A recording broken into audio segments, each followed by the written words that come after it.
C'est un collège de 350 élèves au cœur de la cité du Neuhof à Strasbourg. Après son exclusion, nous retrouvons Thomas, l'élève sanctionné pour l'explosion de poubelle du premier jour. Là, j'étais puni, j'avais pas le droit de sortir. C'est ta mère qui t'a puni? Non, mon grand frère. Ton grand frère? Ouais. Il t'a dit quoi? Il m'a dit, encore une fois tu fais ça, je te frappe. Tu seras encore plus puni. Et comment ça se passe à la maison chez toi? Enfin, Ça se passe bien. t'as beaucoup de frères et sœurs? 5 frères, 4 sœurs. Thomas n'en dira pas plus ce jour-là. Tu veux dire un mot encore? Juste repose en paix à Firat et rien d'autre. C'est qui Firat? C'est une personne du quartier qui est mort. Qui est mort pourquoi?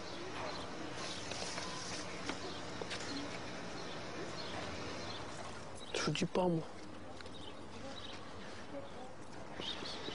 Je vous dis pas, moi demande à quelqu'un d'autre, mais pas à moi. Le jeune homme dont il parle, c'était son beau-frère. Tué d'une balle dans le cœur à la sortie d'une boîte de nuit un mois plus tôt. Il avait 21 ans. La direction perd tout contact avec les familles. Les enfants ne viennent plus à l'école. Personne ne sait où ils sont. Alors le collège prévient la police qui vient vérifier ce qu'il se passe dans les foyers. C'est la police de quartier. Voilà. Donc on a reçu une feuille, un document de l'école Solignac nous disant comme quoi un élève ne s'est pas présenté depuis plusieurs demi-journées à l'école. Donc on va voir les motifs au domicile, les motifs de son absence, de ses différentes absences. L'enfant qu'ils vont voir est absent depuis une centaine de demi-journées. Quelque chose qui est fréquent? C'est assez fréquent, oui, c'est assez fréquent. Officiellement, les policiers interviennent pour un rappel à la loi. Mais ils savent aussi que couper les ponts avec l'école est souvent mauvais signe chez un enfant. Oui, vous pouvez ouvrir? Faut donner un grand coup. D'accord. Ok, merci. Les parents sont séparés, la mère habite seule avec ses enfants. Elle ne paraît pas surprise à l'arrivée des policiers. Ça va aller vite fait. Permettez qu'on rentre? Vous voulez pas l'emmener avec, l'incarcéré à l'Elso, comme son papa il était? Comme ça, il a pas fait encore trop de bêtises. Permettez qu'on rentre, madame? Il n'en a pas fait trop, venez rentrer. C'est gentil, merci. Mais, entrez là avec. Oh, on va pas l'emmener. L'enfant est bien chez lui. Il va aller chez son père, habiter. Ah bon? Qu'est-ce qui se passe? Pourquoi? C'est le seul gosse que j'ai qui va pas à l'école. J'ai un garçon de 19 ans qui allait tous les jours à l'école, qui est impeccable, qui travaille et tout. J'ai ma fille qui va travailler, qui allait tous les jours à l'école. Il y a juste ce misque pour ça qui va passer. Mais quel âge il a? En dialecte, elle appelle son fils le raté de la famille. Ah. Et pourquoi il y va Pas pas? à l'école? Je sais pas pourquoi il va pas à l'école. Il n'est pas à l'école. Même à la primaire, avant, quand on allait à la primaire. Ah, mais c'est obligatoire l'école. Et t'y vas pas pourquoi? T'as pas envie ou t'as des problèmes là-haut? Il n'y a pas de problème à l'école, j'ai déjà. T'y vas pas pourquoi? Quelle raison t'y vas pas?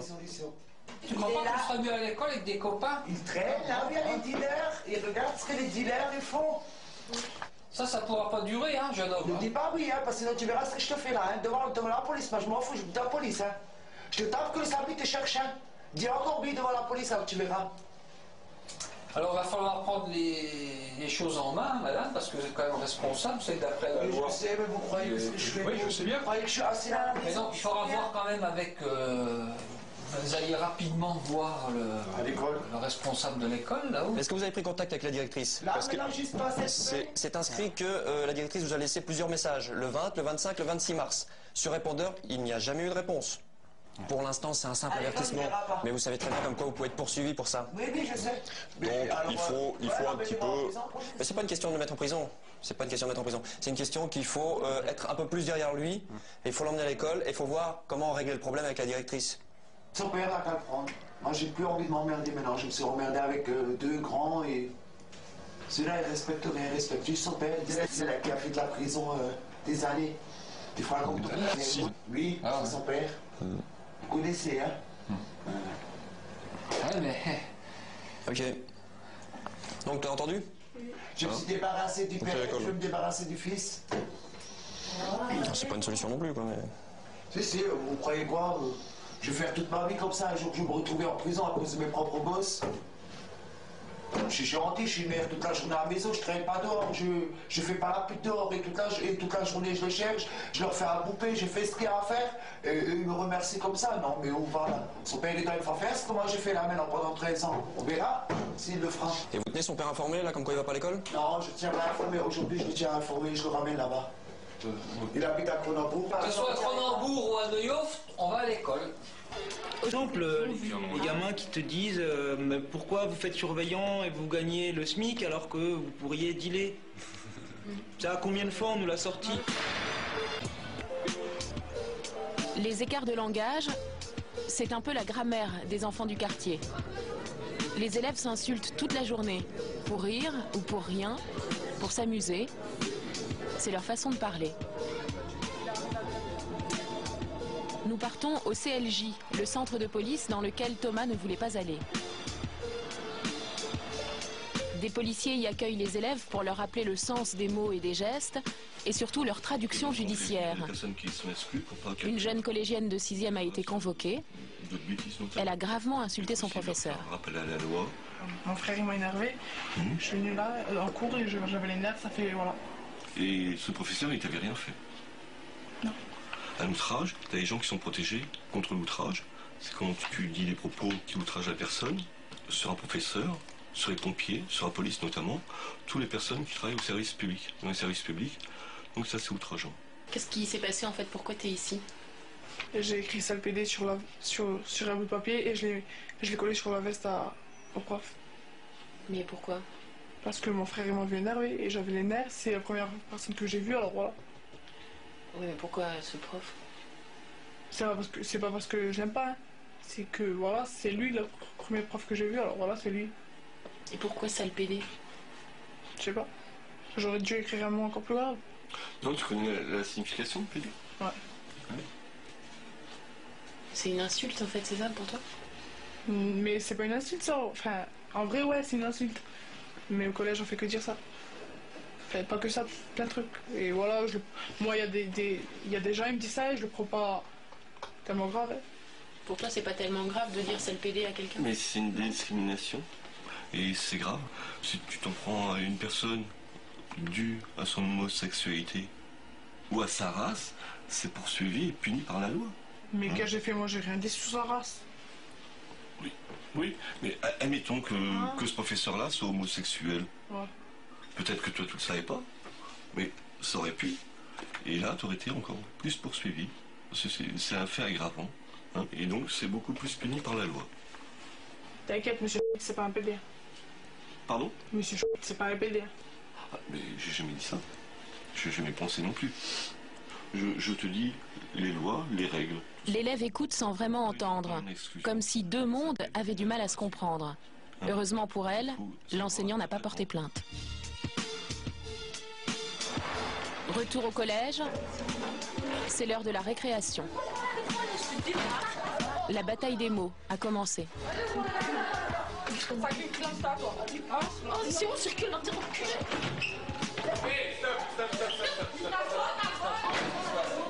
Rien que dans ce couloir, ces deux élèves vont s'insulter 6 fois en 20 secondes. Malheureusement, ce n'est pas surprenant. Personne ne sait pourquoi, mais l'ambiance est électrique.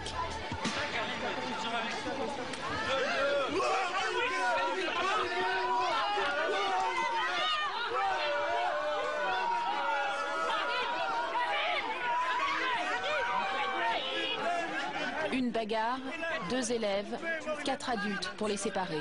À mesure où c'est la première fois, on va vous demander de retrouver dans votre carnet de correspondance la partie du règlement intérieur. On va la copier. Qui traite. Moi je la photocopier, je la colle. En parallèle à ce travail, vous irez chercher au CDI le code pénal junior. Fou. On ne peut pas faire un truc vite fait, voilà, je m'excuse, voilà, vite fait. Voilà. Attends, ça, on n'y est pas encore. Et donc, dans le code pénal junior, vous irez rechercher effectivement ce que l'on risque comme sanction quand il y a coup et blessure. Quand il y a coup et blessure. Très bien. Alors, vous pouvez y aller. On a vu que pour eux, dans leur discours, c'était pas si violent que ça. Enfin, ils avaient tendance à relativiser. Est-ce que c'était pour avoir une sanction moins forte ou est-ce que vous pensez que c'est comme ça qu'ils l'envisagent vraiment? Bon, c'est quand même des choses qui vivent assez régulièrement. Pour eux, une bagarre, C'est pas très important en fait, hein. Ça peut partir. C'était notre premier jour de tournage. La première pause de la journée. Devant les grilles du collège, les élèves ont fait exploser des pétards dans des poubelles. La première image qu'ils voulaient nous donner.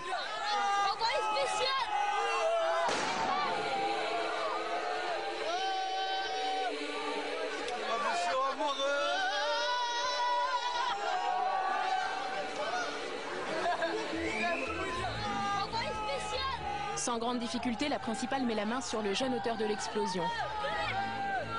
Il risque d'être exclu du collège, mais rien n'y fait. La caméra tourne. L'euphorie des uns, le désolement des autres. Habitants du quartier, professeurs, surveillants. On sort du collège là. Ça commence mal. Non, Bilal, c'est le délégué. D'accord. Il enlèvera peut-être sa veste chez le chocolat. Voilà, c'est ça. Ça sert à rien. Oui, mais Ça sert à rien. c'est pour... Au fond du couloir, Abdel, un élève de 5e, est renvoyé de son cours de français.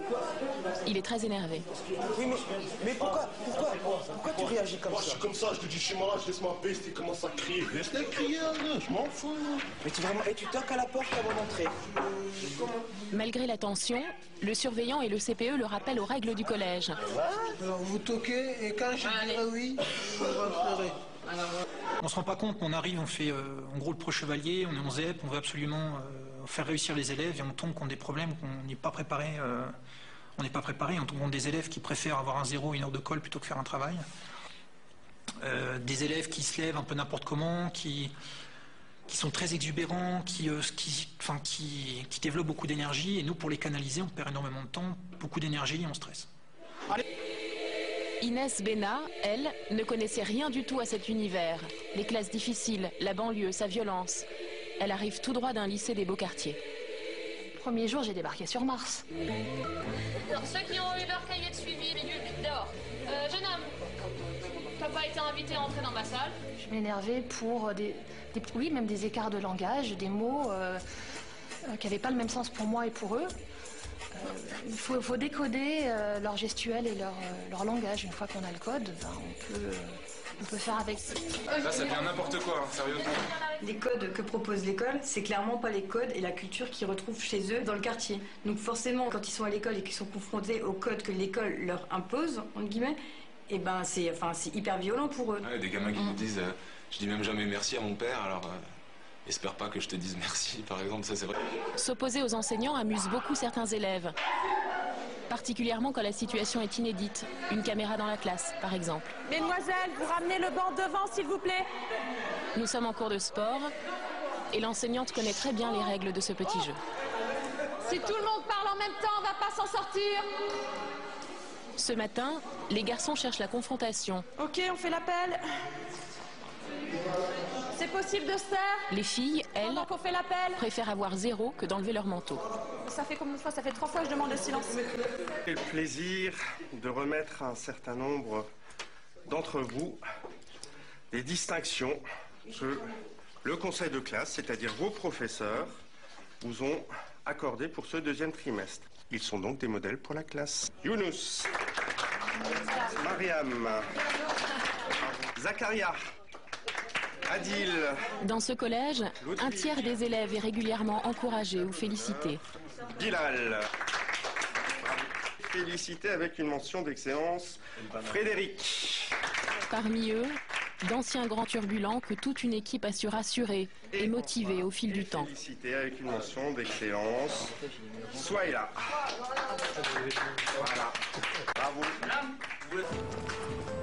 Dans l'ombre des autres, Frédéric est à l'image de beaucoup d'enfants du collège. Sans faire de bruit, il fait son petit bout de chemin, discrètement.